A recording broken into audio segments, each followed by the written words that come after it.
What makes Brooklyn Nine-Nine special? In our day and age, the typical sitcom has become outdated and stale. But how does the show about oddball police officers stand out from the crowd? How does Michael Schur bring such magic through his television programs? Michael Herbert Schur is the mastermind behind some of the funniest shows of our generation.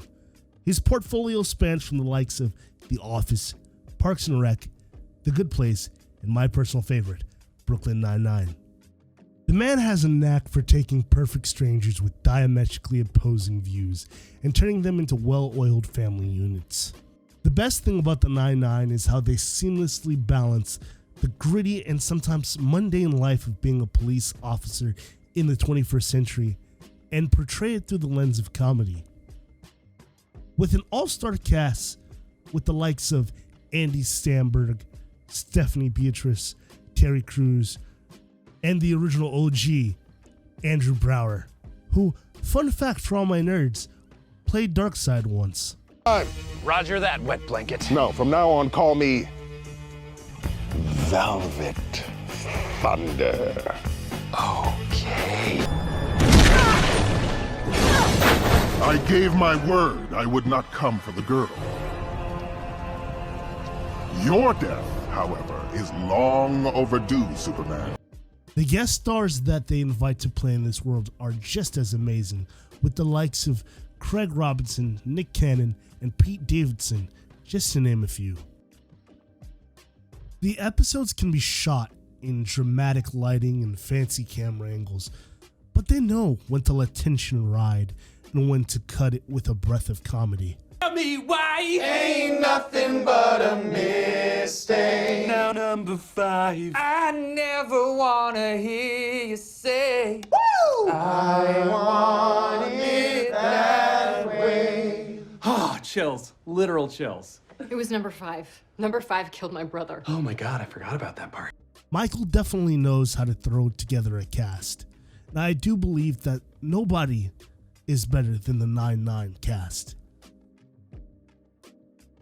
Each character in some way is a misfit, and it's that coming together in a dimly lit office space that they call a police station where they truly shine.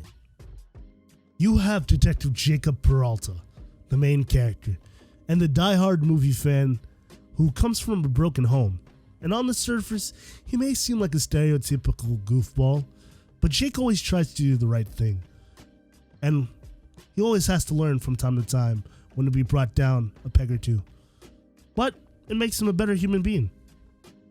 Next, we have his comedic foil, and the ringleader of this circus, Captain Raymond Holt, the no-nonsense police captain with a heart of gold.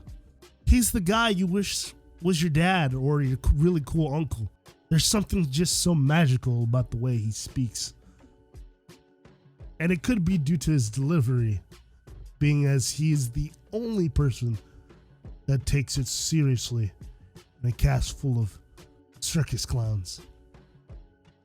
Next, we have Jake's partner, Amy Santiago, an overzealous by-the-book cop who had to compete for attention growing up due to the fact that she grew up with 7 brothers.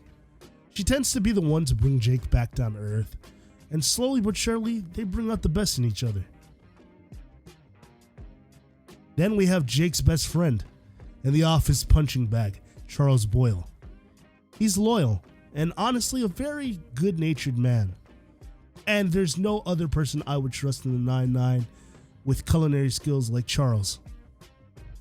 Then we have the firecracker and badass of the group, Rosa Diaz. She had a really tough life growing up, and it's through her interactions with the 9-9 where she truly chips away that weight she's been carrying most of her life and becomes a well-rounded character. Next, we have former Sergeant turned Lieutenant Terry Jeffords, who's the gentle giant and devoted family man of the group. But don't let that fool you. Terry could snap you like a Slim Jim if he wanted to. Also, never forget, Terry loves yogurt. And is monogamous and too tired for sex, so his only indulgence is fresh fruit yogurt parfaits. Terry loves yogurt.